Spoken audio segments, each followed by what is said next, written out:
कक्षा 10 के chapter number 2 से संबंधित है हमारा अम्ल, क्षार और लवण। तो इसके विषय में जानेंगे। सबसे पहले देखेंगे अम्ल को।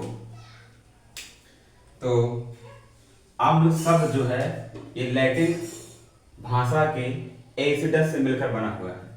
तो यहाँ पर लिखेंगे हम अम्ल।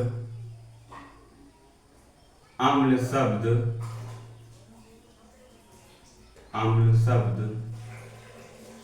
लैटिन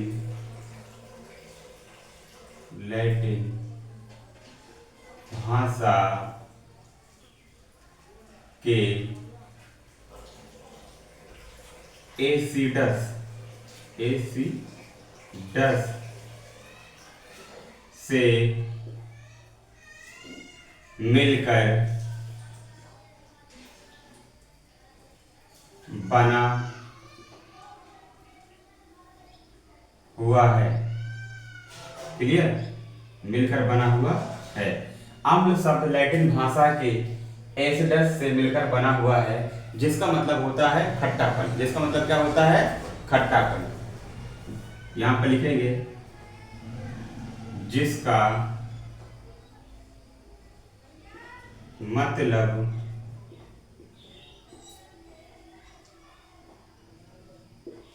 खट्टेपन से है। जिसका मतलब खट्टेपन से है। अब हम चलते हैं आर्हेनियस नियम के अनुसार। यहां पर देखते हैं। अब यहां पर होगा आर्हेनियस नियम के अनुसार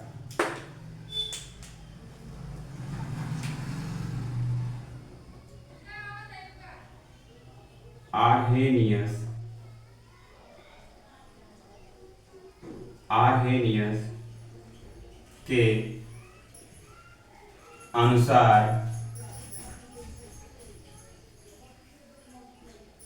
अम्ल वे पदार्थ होते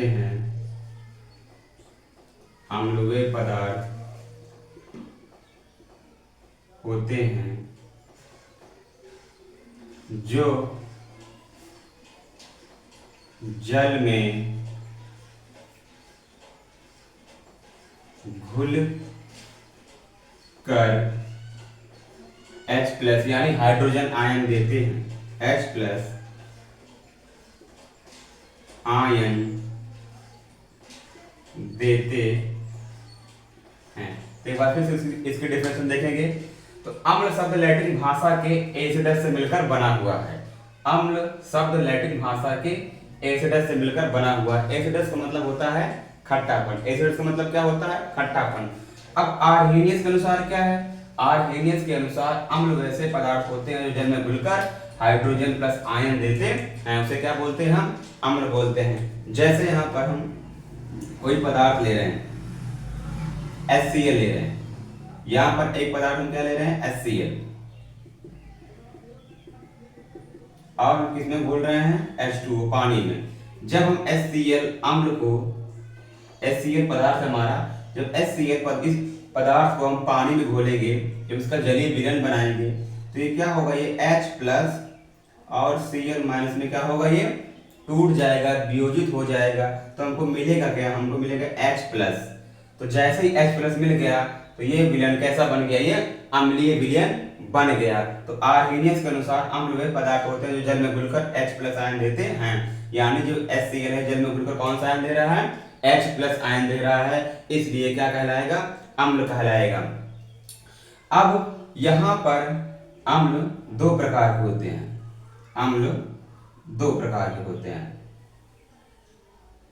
पहला होता है प्रबल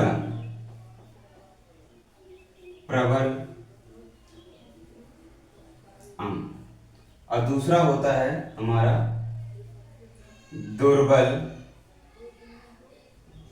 अम्ल। पहला क्या होता है? प्रबल अम्ल। दूसरा होता है हमारा दुर्बल अम्ल। क्लियर? पहला प्रबल अम्ल, दूसरा दुर्बल अम्ल। तो प्रबल अम्ल किसे कहते हैं? देखो यहां पर फिर से हम ले रहे हैं HCl। ये हमारा पानी है और इसमें हम क्या डाल रहे हैं HCl। अब ये क्या हो जाएगा HCl, ये पूर्ण रूप से इसमें वियोजित हो जाएगा। जैसे हमने 5 अणुएं ली, 5 अणु किसके लिए, HCl के लिए, तो ये 5 का पांचों अणु क्या होगा, इसमें वियोजित हो जाएगा, टूट जाएगा। तो यहाँ पर होगा 5H प्लस और 5Cl माइनस, यानी पूरा का पूरा HCl जो अणु था ये H प्लस और Cl माइनस में क्या हो गया, वियोजित हो गया। अगर पूर्णतः आयनित और वियोजित हो जा रहा है तो वैसे अम्ल को बोलते हैं हम प्रबल अम्ल। तो यहाँ पर 5 मोल थे, 5 का पांचों क्या हो गए, आयनित हो गए, इसलिए इसको बोलेंगे हम प्रबल अम्ल। अब बात आई दुर्बल अम्ल की, तो दुर्बल अम्ल के केस में ये होगा,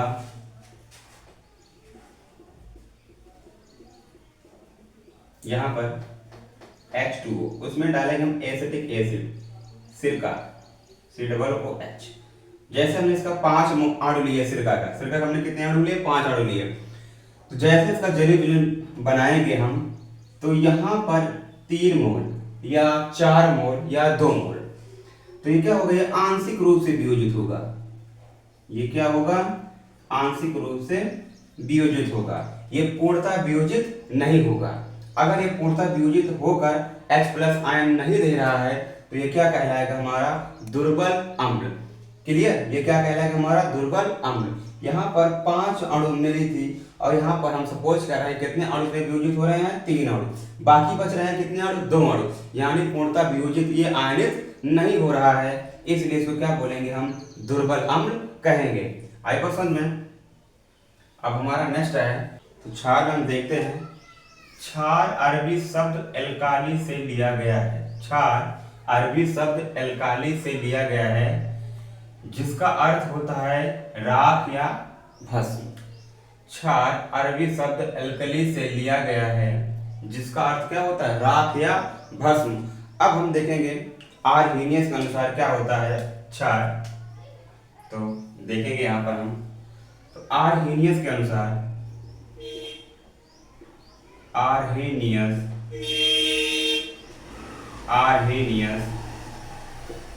के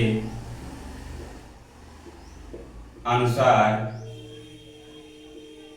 क्षार, आर्हेनियस के अनुसार क्षार वे पदार्थ होते हैं, वे पदार्थ होते हैं जो जल में घुलकर OH माइनस आयन देते।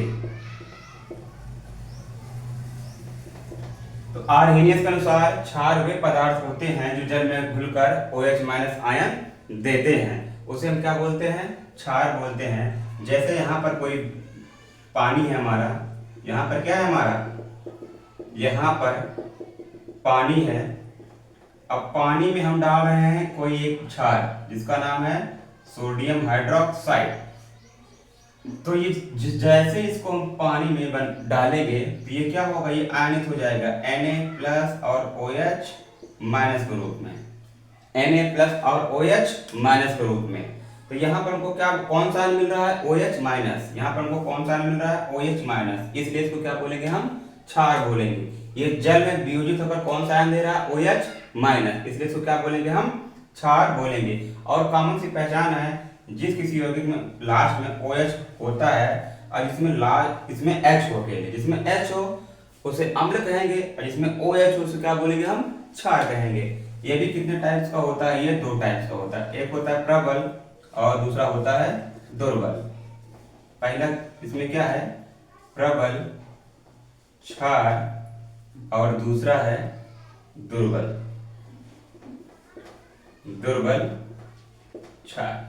तो प्रबल क्षार में क्या होगा, सेम जैसे अम्ल के केस में होता था, यहां पर है पानी, जैसे हमने सोडियम हाइड्रोक्साइड को डाला, जैसे 5 मोल हमने क्या डाला, सोडियम हाइड्रोक्साइड को डाला, तो क्या होगा, ये 5 Na प्लस और 5 OH माइनस, यानी पूरा का पूरा क्या हो गया, ये आयनित हो गया, ये वियोजित हो गया, इसलिए इसको क्या बोलेंगे, हम प्रबल क्षार, क्योंकि पूर्ण हमको 5 अणुएं ली हमने सोडियम हाइड्रोक्साइड की। अब 5 का 5 अणुएं हमको यहाँ पर 5 सोडियम प्लस और 5 OH माइनस मिला, यानी हमको 5 OH माइनस मिला। इसलिए इसको क्या बोलेंगे हम? प्रबल क्षार, क्योंकि ये पूर्णतः आयनित या वियोजित दुर्बल क्षार के बारे में। देखो दुर्बल क्षार हम लेंगे MgOH का होल प्लस। अब जैसे इसको पानी में डालेंगे, इसका जलीय विलयन बनाएंगे, तो क्या होगा? ये पूर्णतः आयनित नहीं होगा। जैसे इसको जलीय विलयन बनाएंगे, ये वाला भाग पूर्णतः आयनित नहीं होगा, इसका छोटा सा भाग या आंशिक भाग ही आयनित होगा। इसलिए इसको क्या बोलेंगे हम? दुर्बल क्षार। और यहाँ पर प्रबल क्षार इसलिए इसको बोलेंगे क्योंकि इसका पूर्ण भाग, संपूर्ण भाग क्या हो जा रहा था? आयनित हो जा रहा था, और इसका संपूर्ण भाग आयनित नहीं होगा। इसलिए इसको क्या बोलेंगे? दुर्बल क्षार बोलेंगे, और इसको क्या बोलेंगे हम? प्रबल क्षार बोलेंगे। अब बात आई लवण के बारे में। तो लवण किसे कहेंगे? देखो जब अम्ल और क्षार की क्रिया, जब यहां पर लिखेंगे हम, जब अम्ल और क्षार की अभिक्रिया, जब अम्ल और क्षार की अभिक्रिया आपस में कराते हैं तो हमें, देखो जब अम्ल और क्षार की अभिक्रिया आपस में कराएंगे तो क्या मिलेगा हमको? हमने एक ले लिया अम्ल जिसका नाम है HCl, और एक ले लिया क्षार जिसका नाम है NaOH, जिसका नाम क्या है? NaOH। हमने एक लिया अम्ल और एक लिया क्षार। इसमें लिखा जब अम्ल और क्षार की अभिक्रिया आपस में कराते हैं, तो जब अम्ल और क्षार की अभिक्रिया कराएंगे तो यहां पर बनेगा NaCl और प्लस में जल, यानी लवण हमको प्राप्त हुआ ना। तो इसको हम कह सकते हैं जब अम्ल और क्षार की अभिक्रिया आपस में कराते हैं तो हमें लवण और यहाँ पर और जल प्राप्त होता है। क्लियर? यहाँ पर जब अम्ल और क्षार की आपस में परस्पर क्रिया कराएंगे तो हमको क्या प्राप्त होगा? लवण और प्लस में जल प्राप्त होगा। तो हमने समझा अम्ल, क्षार और लवण के बारे में। तो एक बार फिर समझ रहे हैं, अम्ल किसे कहते हैं? जो जल में विलय होकर H प्लस आयन देते हैं, उसे क्या बोलते हैं? हम अम्ल बोलते हैं। और क्षार किसे कहते हैं? जो जल में वियोजित होकर OH माइनस आयन देते हैं, उसे क्या बोलते हैं? हम क्षार बोलते हैं। और लवण किसे कहेंगे? लवण जब अम्ल और क्षार आपस में अपक्रिया करेंगे तो लवण प्लस में जल का निर्माण होगा। और इस अपक्रिया को बोलेंगे क्या?